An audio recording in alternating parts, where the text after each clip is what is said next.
आमच्या गावात एकानं वावर पेरलं, पेरणं झालं आणि पाणी पडलं. मी म्हटलं दादा काय भाग्य हो तुमचं, पेरलं आणि पाणी आलं. त्यानं मला म्हणाव देवाची कृपा, संताची कृपा, तुमचा आशीर्वाद. गोड बोल ना, काय बिघडते भाऊ.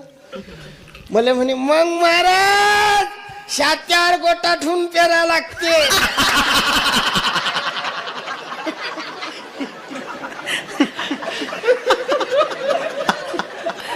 मी 4 दिवस विचारच करू याच्याशी काहून बोललो, याच्याशी काहून बोललो. भर गल्लीत अपमान केला. देवाले नाही सहन झाला. जे देवानं बटन दाबलं भाऊ, पाणी पाणी पाणी पाणी. सोयाबीनले कोंब, मुंगाले कोंब, सोयाबीनले कोंब, मुंगाले कोंब. कापूस गच का गारा वला गच झाला. पहिला पेरा त्याचा सुरुवातलेच पेरलो, थंडागार झाला. मग मी भेटलो रामराम.